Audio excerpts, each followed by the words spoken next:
Hello students, আশা করি তোমরা সকলেই ভালো আছো। ইউকে এডুকেশনাল টিপসের পক্ষ থেকে তোমাদের সকলকে স্বাগত জানাই। আজকের ভিডিওটির টাইটেল এবং থাম্বনেইল দেখে তোমরা বুঝতে পারছো যে আজকে কোন বিষয় নিয়ে আলোচনা হবে। আজকের ভিডিওটিতে দশম শ্রেণীর model activity task mathematics part 5-এর অঙ্কগুলো নিয়ে আলোচনা করব। তাহলে শুরু করা যাক। মডেল অ্যাক্টিভিটি টাস্কের পার্ট 5 দশম শ্রেণী গণিত। 1 নম্বর, নিচের প্রশ্নগুলির উত্তর লেখো। বহুমুখী উত্তরধর্মী প্রশ্ন। 1 নম্বর, এক্স সমানুপাতিক ওয়াই এবং 5x = 3y হলে ভেদ ধ্রুবকের মান হবে। 4টি অপশন দেওয়া আছে, 4টি অপশনের মধ্যে যেটা সঠিক সেটা নির্বাচন করতে হবে। তাই এখানে এই 1 নম্বর প্রশ্নের সঠিক অ্যান্সার হচ্ছে ডি, 3/5। তাহলে উত্তর লিখবে ডি, 3/5। এবার একের সমাধানটা দেখো। এক্স সমানুপাতিক ওয়াই এবং 5x = 3y। তাহলে এক্স সমানুপাতিক ওয়াই অর এক্স সমান কে ওয়াই, যেখানে এই কেটা হচ্ছে একটা অশূন্য ভেদ ধ্রুবক। এখন দেওয়া আছে 5x = 3y, তাহলে 5 ইন্টু এক্সের মান আমরা কী পেয়েছি, কে ওয়াই। তাহলে এক্সের জায়গায় কে ওয়াই বসিয়ে দেওয়া হলো। তাহলে 5 ইন্টু কে ওয়াই সমান 3। তাহলে এখানে ওয়াই উভয় পক্ষে ওয়াই রয়েছে, কেটে গেল। তাহলে কে সমান হচ্ছে 3/5। অতএব ভেদ ধ্রুবকের মান 3/5। এইবার 1-2, অমল 5,000 টাকা 9 মাসের জন্য এবং প্রতিমা 6,000 টাকা 5 মাসের জন্য একটি ব্যবসায় নিয়োজিত করে। লভ্যাংশ তাদের মধ্যে বণ্টিত হবে যে অনুপাতে, তা হলো, এখানে 4টে অপশান দেওয়া আছে। এই 4টে অপশনের মধ্যে প্রথম অপশান এটা সঠিক। তাহলে এ 3:2, এটাই হবে উত্তর। এবার ব্যাখ্যা। অমল 5,000 টাকা 9 মাসের জন্য ব্যবসায় নিয়োগ করেছিল, আর প্রতিমা 6,000 টাকা 5 মাসের জন্য নিয়োগ করেছিল। তাহলে অমলের 5,000 টাকা 9 মাস ধরে খেটেছে, আর প্রতিমার 6,000 টাকা 5 মাস ধরে খেটেছে। তাহলে 1 মাস হিসাবে অমলের মূলধন 5,000 × 9 সমান হচ্ছে কত, 35,000 টাকা। আর 1 মাস হিসাবে প্রতিমার মূলধন 6,000 টাকা ইন্টু 5, তাহলে হচ্ছে 5×6 = 30,000 টাকা। তা অংশীদারি কারবারে আমরা কি জানি যে যে যেমন মূলধন দেবে সেই অনুপাতে তারা লভ্যাংশ পাবে। সুতরাং তাহলে অমল ও প্রতিমার লভ্যাংশের অনুপাত সমান মূলধন অনুপাত। মূলধনের অনুপাতটা লভ্যাংশ হবে, অর্থাৎ লভ্যাংশ অনুপাত = মূলধন অনুপাত। তাহলে অমলের মূলধন কত ছিল, 45,000 টাকা, আর প্রতিমার মূলধন ছিল 30,000 টাকা। তাহলে এবার লঘিষ্ঠ আকারে করছে অনুপাতটা। 3টে 0 3টে 0 এখানে কেটে গেল। তাহলে এখানে 45:30, 15 দিয়ে 45, 3 × 45, আর 2 × 30, তাহলে 3:2। তাহলে অমল ও প্রতিমার লভ্যাংশের অনুপাত হলো 3:2। এবার নেক্সট 1.3 অ্যান্সার। 1.3, ও কেন্দ্রীয় বহিস্থ পি বিন্দু থেকে অঙ্কিত স্পর্শক বৃত্তকে কিউ বিন্দুতে স্পর্শ করে। ও কিউ সমান 9 সেমি ও পিও 15 সেমি হলে পি কিউ এর দৈর্ঘ্য হবে। এই 4টে অপশনের মধ্যে বেছে নিতে হবে। দেখা যাচ্ছে যে অপশান বি, √15² - 9² সেন্টিমিটার, এটা হচ্ছে কি সঠিক অ্যান্সার। এইবার দেখা যাক, এই পাশের চিত্রে দেখো, ও কেন্দ্রীয় বৃত্তে ও পি হচ্ছে বহিস্থ বিন্দু, ও পির মান দিয়ে আছে 15 সেমি, পি কিউ হচ্ছে স্পর্শক, আর ও কিউ হচ্ছে স্পর্শবিন্দুগামী ব্যাসার্ধ। তাহলে পি কিউ স্পর্শক আর স্পর্শক বিন্দুগামী ব্যাসার্ধ হচ্ছে ও কিউ। এখানে মান দেওয়া আছে, ও কিউ সমান 9 সেমি, অতএব ও কিউ সমান 9 সেমি। আর এখানে পিও 15 সেমি দেওয়া আছে, তাহলে পিও 15 সেমি। তো এখানে খেয়াল রাখবে যে আমরা জানি বৃত্তের কোনো বিন্দুতে স্পর্শক ও ওই স্পর্শবিন্দুগামী ব্যাসার্ধ পরস্পর লম্বভাবে অবস্থিত। এই ধর্মটা আমরা পেয়েছি তোমাদের গণিত প্রকাশ যে দশম শ্রেণীর যে গণিত প্রকাশ বই তার উপপাদ্য 40 থেকে আমরা এই ধর্মটা পেয়েছি। বৃত্তের কোনো বিন্দুতে স্পর্শক ও ওই স্পর্শবিন্দুগুলি ব্যাসার্ধ পরস্পর লম্বভাবে অবস্থিত। তাহলে এখানে স্পর্শক পি কিউ আর স্পর্শবিন্দুগুলি ব্যাসার্ধ ও কিউ পরস্পর যদি লম্বভাবে অবস্থিত হয় তাহলে এই কোণটা হয়ে যাচ্ছে কত, 90 ডিগ্রি। তাহলে ও পি কিউ এটা একটা কি সমকোণী ত্রিভুজ হয়ে যাবে। তাহলে অতএব ত্রিভুজ ও কিউ পি সমকোণী। আর পিথাগোরাস উপপাদ্য থেকে আমরা জানি কি সমকোণী ত্রিভুজে অতিভুজ স্কোয়ার ইকুয়াল টু ভূমি স্কোয়ার প্লাস লম্ব স্কোয়ার। তাহলে এই সমকোণী ত্রিভুজে ও কিউ পি সমকোণী ত্রিভুজে ভূমি অতিভুজ হচ্ছে, তাহলে এটা যদি সমকোণ হয় তাহলে তার বিপরীত বাহু ও পি হচ্ছে অতিভুজ। তাহলে O P Q square plus O Q square সমান সমান ও পি স্কোয়ার। এখানে ও কিউ এর মান দেওয়া আছে, ও কিউ এর মান হচ্ছে 9 সেমি, ও কিউ এর জায়গায় 9 বসিয়ে দেওয়া হলো, আর ওপির মান দেওয়া আছে 15 বসিয়ে দেওয়া হলো। তাহলে হচ্ছে পি কিউ স্কোয়ার সমান সমান P Q square plus 9 square plus 15 square और पी किউ স্কোয়ার সমান 15 স্কোয়ার মাইনাস 9 স্কোয়ার। অতএব পি কিউ সমান √15 স্কোয়ার মাইনাস 9 স্কোয়ার। তাহলে পি কিউ এর মান বেরিয়ে গেল √15 স্কোয়ার মাইনাস 9 স্কোয়ার। অতএব পি কিউ এর দৈর্ঘ্য হবে √15 স্কোয়ার মাইনাস 9 স্কোয়ার সেন্টিমিটার। এবার নেক্সট 4, দুটি নিরেট গোলকের বক্ষতলের ক্ষেত্রফলের অনুপাত 25:16 হলে তাদের আয়তনের অনুপাত হবে 5:4, 64:125, এরকমভাবে 4টে অপশন দেওয়া আছে। তাহলে আমাদের সঠিক অপশানটা হচ্ছে অ্যান্সার হবে 125:64। তাহলে 1-এর 4-এর উত্তর লিখবে ডি অপশনটা সঠিক, 125:64। এবার দেখা যাক, মনে করি নিরেট গোলক দুটির ব্যাসার্ধ যথাক্রমে R1 একক এবং R2 একক। কারণ দুটি নিরেট গোলকের বক্ষতলের ক্ষেত্রফলের অনুপাত বলে দেওয়া আছে। তাহলে গোলকের ব্যাসার্ধ ধরে নিলাম, প্রথম গোলকের ব্যাসার্ধ ধরে নিলাম R1 একক আর দ্বিতীয় গোলকের ব্যাসার্ধ ধরলাম R2 একক। তাহলে আমরা জানি কি গোলকের বক্ষতলের ক্ষেত্রফল হচ্ছে 4πr²। তাহলে এখানে ক্ষেত্রফলের অনুপাত দেওয়া আছে 25:16। তাহলে প্রথম গোলকের বক্ষতলের ক্ষেত্রফলের ফর্মুলা 4πr1²। যেহেতু প্রথম গোলকের ব্যাসার্ধ হচ্ছে কি R1, সেই জন্য R1²। আর দ্বিতীয় গোলকের ব্যাসার্ধ হচ্ছে R2, অর্থাৎ 4πr2²। এই দুটোর অনুপাত হচ্ছে 25:16, এটা দেওয়া আছে। অর্থাৎ 4πr1² by 4πr2² equal to 25/16। এখানে 4π কেটে গেল, তাহলে R1² বাই R2² সমান হচ্ছে 25/16। এইবার এখানে R1 by R2 whole square, ওটা হোল স্কোয়ার সাজিয়ে নেওয়া হলো। আর 25/16 ছিল, তাহলে 25-এর 5-এর বর্গ হচ্ছে 25 আর 4-এর বর্গ হচ্ছে 16, সেজন্য 5/4 হোল স্কোয়ার। তাহলে R1 by R2 equal to 5/4। এইবার গোলক দুটির আয়তনের অনুপাত চেয়েছে। তাহলে গোলকের আয়তনের অনুপাতের ফর্মুলা হচ্ছে 4/3πr³। তাহলে প্রথম গোলকের যেহেতু ব্যাসার্ধ R1, তাহলে প্রথম গোলকের আয়তন হচ্ছে 4/3πr1³, আর দ্বিতীয়টা হচ্ছে R2 যেহেতু, তাহলে 4/3πr2³। তাহলে অনুপাত দেখো 4/3πr1³ বাই 4/3πr2³। এইবার 4/3 কেটে গেল, পাই কেটে গেল, তাহলে R1³ বাই R2³। এই R1 by R2 whole cube আগে সাজিয়ে নেওয়া হলো।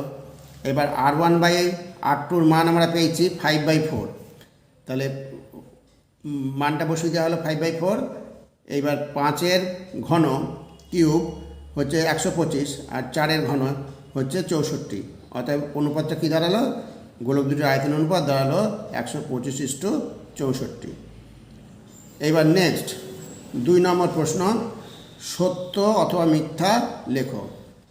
1 নম্বর, একটি ঘড়ির মিনিটের কাঁটার প্রান্তবিন্দু 1 ঘন্টায় আবর্তন করে 2π রেডিয়ান। একটি ঘড়ির মিনিটের কাঁটার প্রান্তবিন্দু 1 ঘন্টায় আবর্তন করে 2 পাই রেডিয়ান। তাহলে এই উত্তরটা হচ্ছে সত্য। এবার আমরা দেখি ঘড়ি, তোমরা ঘড়ি সবাই দেখেছো, এখানে 12, এখানে 6, এখানে 3, 9, এটা মিনিটের কাঁটা। তাহলে মিনিটের কাঁটাটা 12 থেকে এই পুরো আবর্তন করে যখন 12 আবার ফিরে আসবে তখন একটা পূর্ণ আবর্তন হবে 1 ঘন্টায়, 1 ঘন্টায় পূর্ণ আবর্তন করবে। তাহলে এই যখন পূর্ণ আবর্তন করছে তাহলে কেন্দ্রে পুরো এই কোণটা উৎপন্ন হচ্ছে, 360 ডিগ্রি কোণ উৎপন্ন হচ্ছে। তাহলে এখানে ছবিতে দেখো যে এই যে ঘড়ি যদি আমরা ধরে নিই বৃত্তাকার, তাহলে এখান থেকে এটা হচ্ছে কত 90 ডিগ্রি, এটা 90 ডিগ্রি, তাহলে টোটাল হয়ে গেলে 180 ডিগ্রি, আর এটা 180 ডিগ্রি, তাহলে হচ্ছে 360 ডিগ্রি। আর ত্রিকোণমিতিতে আমরা জানি কি 180 ডিগ্রি সমান পাই রেডিয়ান, তাহলে 180 ইন্টু 2 360, আর এখানে পাই ইন্টু 2 পাই রেডিয়ান, তাহলে 360 ডিগ্রি সমান 2 পাই রেডিয়ান। তাহলে একবার পূর্ণ আবর্তন করতে কেন্দ্রে 2 পাই রেডিয়ান কোণ উৎপন্ন হয়। তাই ঘড়ির মিনিটের কাঁটার প্রান্তবিন্দু 1 ঘন্টায় একটি পূর্ণবৃত্তাকার পথ অতিক্রম করে। কেন্দ্রে তাহলে কোণ উৎপন্ন হলো কত 2 পাই রেডিয়ান বা 360 ডিগ্রি, 360 ডিগ্রি কোণ উৎপন্ন হলো। তাহলে অতএব কেন্দ্রে কোণ উৎপন্ন করে কত 360 ডিগ্রি, 360 ডিগ্রি সমান কত পেলাম 2 পাই রেডিয়ান। অতএব অ্যান্সারটা কি সত্য। এবার নেক্সট 2.2, ত্রিভুজ এবিসি এর বিসি বাহুর ওপর ডি এমন একটি বিন্দু যে এডি লম্ব বিসি, সুতরাং ত্রিভুজ এবিডি সদৃশ ত্রিভুজ সিএডি। এইটা হচ্ছে বিবৃতিটা হচ্ছে মিথ্যা, 2 এর বিবৃতিটা মিথ্যা। দেখো এখানে একটা ত্রিভুজ অঙ্কন করা হয়েছে এবিসি, এবিসি ত্রিভুজের বিসি বাহুর ওপর এডি লম্ব। বলেছে ত্রিভুজ এবিসি এর বিসি বাহুর ওপর ডি এমন একটা বিন্দু যে এডি সমান এডি লম্ব বিসি হয়। তাই এখানে খেয়াল রাখবে, আমরা জানি এই কোন ধর্মের উপর বেস করে এটা সলভ করতে হবে।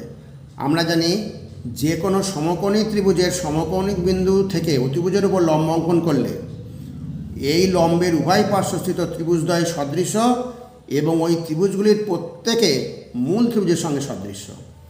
তাহলে সমকৌণিক বিন্দু থেকে অতিভুজের ওপর লম্ব অঙ্কন করলে এই লম্বের উভয় পাশে যে ত্রিভুজ দুটো রয়েছে এই ত্রিভুজ দুটো পরস্পর সদৃশ্য এবং এরা প্রত্যেকে এ বি সি এই মূল ত্রিভুজের সঙ্গে আবার পৃথকভাবে সদৃশ্য। তাহলে এক্ষেত্রে প্রশ্নে কখনোই কিন্তু বলা নেই যে এবিসি একটা সমকোণী ত্রিভুজ। তাহলে যেহেতু এবিসি সমকোণী ত্রিভুজ নয়, এবি সমকোণী ত্রিভুজ নয় এবং পি তার কি এখানে সমকোণিক বিন্দুও নয়, অতএব তাহলে কী হবে এই ত্রিভুজটা সদৃশ্য নয়। ত্রিভুজ এবিডি সদৃশ ত্রিভুজ সিএডি, এই বিবৃতিটা মিথ্যা। কারণ যদি বলে দিত যে সমকোণিক বিন্দু সমকোণী ত্রিভুজ বলতো, কিন্তু প্রশ্নে কোথাও কিন্তু বলা নেই এবিসি একটি সমকোণী ত্রিভুজ, অতএব এই বিবৃতিটা মিথ্যা। এবার নেক্সট 2.3, একটি লম্ববৃত্তাকার শঙ্কুর ব্যাসার্ধ, উচ্চতা এবং তির্যক উচ্চতা সর্বদা একটি সমকোণী ত্রিভুজের বাহুত্রয়। কি বলল? একটি লম্ববৃত্তাকার শঙ্কুর ব্যাসার্ধ, উচ্চতা এবং তির্যক উচ্চতা সর্বদা একটি সমকোণী ত্রিভুজের বাহুত্রয়, 3টি বাহু। কিন্তু এই বিবৃতিটা সত্য। দেখো এটা লম্ব, একটা চিত্রে দেখো এটা লম্ববৃত্তাকার শঙ্কু। এই লম্ববৃত্তাকার শঙ্কুর এখানে ব্যাসার্ধ হচ্ছে ওবি আর উচ্চতা হচ্ছে এও আর এবি হচ্ছে তির্যক উচ্চতা। এটা লম্ববৃত্তাকার শঙ্কু, লম্ব। আর এখানে কিন্তু এইটাও শঙ্কু, কিন্তু এটা লম্ববৃত্তাকার শঙ্কু নয়, কারণ এই শীর্ষবিন্দু থেকে শঙ্কুর শীর্ষবিন্দু থেকে এই ভূমির উপরে যে সরলরেখাংশ এটা কিন্তু লম্ব নয়, অতএব এটা লম্ববৃত্তাকার শঙ্কু নয়, এটা হচ্ছে লম্ববৃত্তাকার শঙ্কু। অর্থাৎ লম্ববৃত্তাকার শঙ্কু হলেই উচ্চতা সবসময় কী হবে, এই ব্যাসার্ধের উচ্চতা সবসময় কি লম্বভাবে অবস্থিত হবে, তার মানে কি সমকোণ উৎপন্ন করবে, এটা হচ্ছে 90 ডিগ্রি কোণ উৎপন্ন করবে।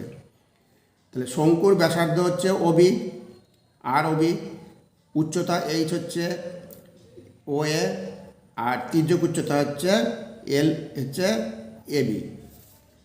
তা যেহেতু লম্বিতাকার শঙ্কু অতএব তাহলে কী হবে, অ্যাঙ্গেল এ ও বি এটা হচ্ছে কি সমকোণ 90 ডিগ্রি, অর্থাৎ এই ত্রিভুজটা হচ্ছে সমকোণী ত্রিভুজ। তাহলে এ ও বি সমকোণী ত্রিভুজ।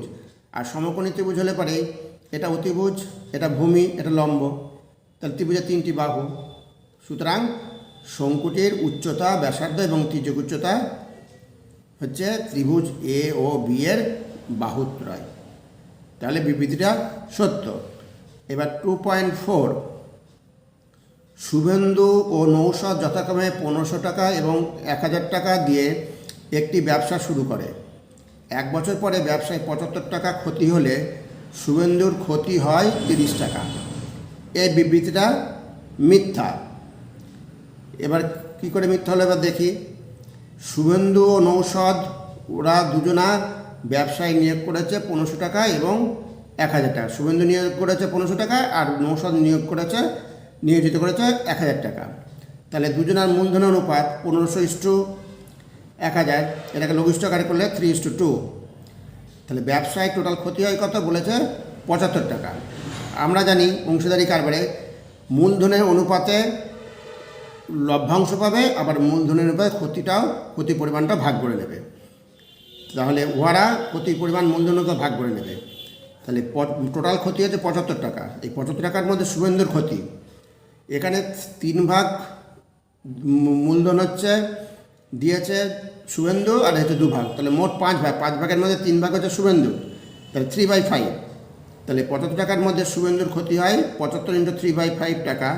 তাহলে 5 15 75, 15 3 45 টাকা, অর্থাৎ শুভেন্দুর ক্ষতি হয় 30 টাকা। এই যে বক্তব্যটা, বিবৃতিটা মিথ্যা, কারণ শুভেন্দুর ক্ষতি হচ্ছে 45 টাকা, অর্থাৎ বিবৃতিটা মিথ্যা। এবার নেক্সট 3.1, সংক্ষিপ্ত উত্তরধর্মী প্রশ্ন। 1 নম্বর, একটি বৃত্তে 5.5 সেমি দৈর্ঘ্যের বৃত্তচাপ বৃত্তের কেন্দ্রে π/16 পরিমাপের কোণ উৎপন্ন করলে বৃত্তের ব্যাসার্ধের দৈর্ঘ্য নির্ণয় করো। এখানে দেখো বলেছে 5.5 সেমি দৈর্ঘ্যের বৃত্তচাপ বৃত্তের কেন্দ্রে π/16 পরিমাপ কোণ উৎপন্ন করলে পরে বৃত্তের ব্যাসার্ধের দৈর্ঘ্য কত হবে। তাহলে আমরা জানি বৃত্তের পরিধি দ্বারা ধৃত কেন্দ্রকোণের মান হচ্ছে 2π রেডিয়ান। এখানে আগে দেখলাম যে আমরা বৃত্তের এখানে এটা 180 ডিগ্রি আর এটা 180, মোট টোটাল হচ্ছে 360 ডিগ্রি। তার বৃত্তের কেন্দ্রে 360 ডিগ্রি কোণ উৎপন্ন হয়। তাহলে আমরা খানিক আগেই বললাম তোমাদের যে ত্রিকোণমিতিতে আমরা জানি 180 ডিগ্রি পাই রেডিয়ান, তাহলে 360 ডিগ্রি 2π রেডিয়ান। তাহলে বৃত্তের কেন্দ্রে টোটাল কোণ হচ্ছে 2π রেডিয়ান। এবার ধরে নিই বৃত্তের ব্যাসার্ধ হচ্ছে 8 সেমি, পরিধি হচ্ছে 2π 8 সেমি, কারণ আমরা জানি পরিধি ফর্মুলা 2πr। তাহলে বৃত্তের কেন্দ্রে যে 2π রেডিয়ান কোণ উৎপন্ন হলো, সেই 2π রেডিয়ান কোণ উৎপন্ন হয় 2πr সেমি দৈর্ঘ্যের জন্য। এই 2πr সেমি দৈর্ঘ্যের জন্য পরিধি সমান দৈর্ঘ্যের জন্য এই কেন্দ্রে কোণ উৎপন্ন হচ্ছে 2π রেডিয়ান। তাহলে 2π রেডিয়ান কোণ উৎপন্ন হয় 2πr সেমি দৈর্ঘ্যের জন্য। তাহলে 1 রেডিয়ান কোণ উৎপন্ন হয় 2πr/2π সেন্টিমিটার দৈর্ঘ্যের জন্য। আর π/16 রেডিয়ান কোণ উৎপন্ন হয় 2πr/2π × π/16। এবার এখানে 2π কেটে গেল আর ইন্টু π/16, তাহলে πr/16 সেন্টিমিটার দৈর্ঘ্যের জন্য ওই π/16 রেডিয়ান কোণ উৎপন্ন হয়েছে। আর এখানে বলে দিয়েছে 5.5 সেমি, তাহলে দেখা যাচ্ছে প্রশ্ন অনুসারে 2πr/16 × 5.5, তাহলে পায়ের মান 22/7 ইন্টু r 16 5.5, তাহলে 22 × r 7:16, আর 5.5টাকে দশমিক তুলে নিয়ে হলো 55/10। এবার ব্যাসার্ধের দৈর্ঘ্য বার করতে হবে, আর এর মান বার করতে হবে। তাহলে আরকে বাঁ দিকে রেখে এবার বজ্রগুণ করে দিয়ে সব ডান দিকে নিয়ে গেলে দিয়ে দাঁড়াচ্ছে, কাটাকাটি করলে দাঁড়াচ্ছে r = 28। অর্থাৎ বৃত্তের ব্যাসার্ধ, আর হচ্ছে ব্যাসার্ধ, বৃত্তের ব্যাসার্ধের দৈর্ঘ্য হচ্ছে 28 সেমি। তাহলে এর অ্যান্সার হয়ে দাঁড়ালো 28 সেমি। এবার 3.2, 3-2 নম্বর প্রশ্ন দেখো, একটি লম্ববৃত্তাকার শঙ্কুর উচ্চতা 12 সেমি এবং আয়তন 100 পাই ঘন সেমি হলে শঙ্কুটির ব্যাসার্ধের দৈর্ঘ্য কত তা নির্ণয় করো। তা লম্ববৃত্তাকার শঙ্কুর উচ্চতা দেওয়া আছে 12 সেমি। এখানে চিত্রে দেখো, এ ও হচ্ছে উচ্চতা 12 সেমি, ও বি হচ্ছে ব্যাসার্ধ, ভূমির ব্যাসার্ধ, আর এ বি হচ্ছে ত্রিজ্যক উচ্চতা। যাই হোক, এখানে দেখো প্রথমে ধরে নিলাম শঙ্কুটির ব্যাসার্ধ হচ্ছে 8 সেমি, ও বি 8 সেমি ধরে নিলাম। আমরা শঙ্কুর আয়তনের ফর্মুলা জানি 1/3 পাই স্কয়ার এইচ। এখানে আয়তন বলে দিয়েছে 100 পাই, তাহলে প্রশ্ন অনুসারে 1/3 পাই স্কয়ার এইচ সমান 100 পাই।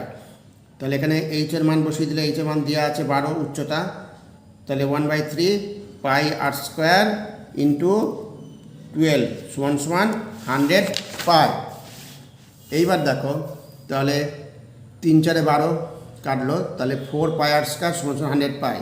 এবার আর স্কোয়ার সমান, এবার এদিকে পাই পাই কেটে গেল উভয় পক্ষে, তাহলে 100/4, 4 25 100, আর স্কোয়ার সমান 25, অর্থাৎ আর সমান √25। তাহলে আর এর মান হচ্ছে ±5। তো যেহেতু শঙ্কুর ব্যাসার্ধ ঋণাত্মক সম্ভব নয়, কারণ ব্যাসার্ধ কখনো ঋণাত্মক হয় না, অতএব আর এর মান -5 এটা গ্রাহ্য হবে না। অতএব শঙ্কুর ব্যাসার্ধের দৈর্ঘ্য হচ্ছে 5 সেমি। এবার 3.3, এক্স অনুপাতিক ওয়াই জেড এবং ওয়াই সমানুপাতিক এক্স জেড হলে দেখাও যে জেড একটি অশূন্য ভেদ ধ্রুবক। দেখো এবারে অ্যান্সার, এক্স অনুপাতিক ওয়াই জেড और x মান k1 yz, তাহলে k1 এখানে একটা অশূন্য ভেদ ধ্রুবক, কারণ সমানুপাতিক চিহ্ন তুলতে গেলে একটা ধ্রুবক আনতে হয়। আবার y সমানুপাতিক zx, তাহলে অর y সমান k2 zx, এখানে k2টা ধরে নেওয়া হলো একটা অশূন্য ভেদ ধ্রুবক। এইবার y সমান k2 zx ছিল, তাহলে x এর মান আমরা পেয়েছি কত, k1 yz, তাহলে x এর জায়গায় k1 yz বসিয়ে দেওয়া হলো, দিয়ে গুণ করলে দাঁড়াচ্ছে y = k1 k2 yz square. এইবার জেড স্কোয়ারের মান বার করতে হবে, তাহলে জেড স্কোয়ার = y কেটে গেল উভয় পক্ষে, তাহলে জেড স্কোয়ার = 1/k1 k2 और জেড সমান √1/k1 k2। যেহেতু k1 k2 দুটি তো অশূন্য ভেদ ধ্রুবক, তাহলে k1 k2 অশূন্য ভেদ ধ্রুবক যেহেতু, অতএব জেড একটি অশূন্য ভেদ ধ্রুবক, প্রমাণিত। এবার নেক্সট 4 নম্বর প্রশ্ন। 4 নম্বর প্রশ্ন দেখো, যুক্তি দিয়ে প্রমাণ করো যে যে কোনো সমকোণী ত্রিভুজের অতিভুজের ওপর অঙ্কিত বর্গক্ষেত্রের ক্ষেত্রফল অপর দুই বাহুর ওপর অঙ্কিত বর্গক্ষেত্রের ক্ষেত্রফলের সমষ্টির সমান। ভালো করে খেয়াল রাখবে, যে কোনো সমকোণী ত্রিভুজের অতিভুজের ওপর অঙ্কিত বর্গক্ষেত্রের ক্ষেত্রফল অপর দুই বাহুর উপর অঙ্কিত বর্গক্ষেত্রের ক্ষেত্রফলের সমষ্টির সমান। তাহলে সমকোণী ত্রিভুজ, তাহলে আমরা ধরে নিই, ধরা যাক এ বি সি একটা সমকোণী ত্রিভুজ, যার অ্যাঙ্গেল এটা হচ্ছে কি সমকোণ। তাহলে প্রমাণ করতে হবে যে সমকোণের বিপরীত বাহুটা অতিভুজ, তাহলে অতিভুজ হচ্ছে বিসি, তাহলে বিসি স্কোয়ার = ভূমি স্কোয়ার, এ বি যদি ভূমি ধরি এ বি স্কোয়ার, আর লম্ব যদি এসি ধরে এসি স্কোয়ার, তাহলে ভূমি স্কোয়ার প্লাস লম্ব স্কোয়ার সমান অতিভুজ স্কোয়ার। তাহলে অতিভুজ যদি বিসি হয়, এই বিসির উপর যদি একটা বর্গক্ষেত্র অঙ্কন করি, তাহলে বর্গক্ষেত্রের ক্ষেত্রফলের ফর্মুলা হচ্ছে বাহু স্কোয়ার। তাহলে বিসি যদি বাহু হয়, তাহলে এই বিসি বাহুর উপর যদি বর্গক্ষেত্র অঙ্কন হয়, তাহলে তার ক্ষেত্রফল হবে কত, বিসি স্কোয়ার। তেমনি এবির উপর যদি বর্গক্ষেত্র অঙ্কন হয়, তাহলে বাহু যদি এবি হয়, তাহলে এর উপর বাহু অঙ্কিত ক্ষেত্রফল হচ্ছে এবি স্কোয়ার। আবার এসির বাহুর উপর যদি বর্গক্ষেত্র অঙ্কন করা হয়, তাহলে সেই বর্গক্ষেত্রের ক্ষেত্রফল হবে এবি স্কোয়ার। তাহলে অতিভুজ স্কোয়ার সমান ভূমি স্কোয়ার প্লাস লম্ব স্কোয়ার, অতিভুজ স্কোয়ার সমান ভূমি স্কোয়ার প্লাস লম্ব স্কোয়ার। এবার অঙ্কন, সমকৌণিক বিন্দু এ থেকে অতিভুজ বিসি এর উপর এডি লম্ব অঙ্কন করা হলো। তাহলে এবার প্রমাণ দেখো, যেহেতু সমকোণী ত্রিভুজ এবিসি এর অতিভুজ বিসি এর উপর এডি লম্ব, তাহলে ত্রিভুজ এবিডি ও ত্রিভুজ সিবি এর সদৃশ্য। এটা আমরা ওই আগে যে ধর্মটা আমরা নিয়ে ব্যবহার করলাম সেই তোমাদের গণিত প্রকাশ বইয়ের 48 নম্বর উপপাদ্য থেকে পেয়েছিলে, যে কোনো সমকোণী ত্রিভুজের সমকোণিক বিন্দু থেকে অতিভুজের উপর লম্ব অঙ্কন করা হলে ওই লম্বের উভয় পার্শ্বের অবস্থিত ত্রিভুজ দুটো সদৃশ্য, পরস্পর সদৃশ্য, এবং তারা প্রত্যেকে এই পুরো মূল ত্রিভুজ, এই মূল ত্রিভুজ হচ্ছে এবিসি, মূল ত্রিভুজের সঙ্গেও সদৃশ্য। তাহলে এখানে সেই ধর্মটা নিয়ে ব্যবহার করা হলো। তাহলে সমকোণী ত্রিভুজের সমকোণী বিন্দু অতিভুজের উপর লম্ব অঙ্কন করা হয়েছে, যে লম্বের উভয় পাশে যে ত্রিভুজ দুটো উৎপন্ন হয়েছে তারা নিজেরাও সদৃশ্য এবং তারা প্রত্যেকে পৃথকভাবে মূল ত্রিভুজের সঙ্গে সদৃশ্য। তাহলে এবিডি সদৃশ্য সিবিএ। তাহলে এবি বাই বিসি সমান সমান বিডি বাই এবি। এবার বজ্রগুণ করলে দাঁড়াচ্ছে এবি এবি গুণ করলে AB square BC into BD. এটা 1 নম্বর করে রেখে দাও। আবার এসিডি ও সিবিএ সদৃশ্য, এসিডি এবং সিবিএ সদৃশ্য। এ সি বি মূল ত্রিভুজটা আর সি এ ডি, এই দুটো ত্রিভুজ আবার নিজেদের পরস্পর সদৃশ্য। এবিডি আর সিবিএ হলো, আর এসিডি আর সিবিএ। তাহলে এখানে AC by BC DC by AC, বজ্রগুণ করলে এসি স্কোয়ার আর ডিসি ইন্টু বিসি। তাহলে বিসি ইন্টু ডিসি, এটা 2 নম্বর। এবার 1 নম্বর আর 2 নম্বর সমীকরণ দুটো যোগ করছি। তাহলে AB square plus AC square BC into BD plus BC into DC. এখানে বিসি কমন গেল দুটোর মধ্যে থেকে, তাহলে বিডি প্লাস ডিসি হলো। আর ছবিতে দেখো বিসি প্লাস ডিসি, এই বিডি প্লাস ডিসি এই দুটো যোগ করলে এই বিসিটা দাঁড়ায়। তাই এখানে বিডি প্লাস ডিসি বাহু দুটো যোগ করেছে বিসি। তাহলে BC into BC, BC square. অতএব BC square equal to AB square plus AC square. তাহলে উপপাদ্যটি প্রমাণিত হয়ে গেল। তাহলে তোমরা এইভাবে অঙ্কগুলো করবে। আজকের মতো ভিডিওটি এখানেই শেষ করছি। ভালো থেকো। Thank you very much.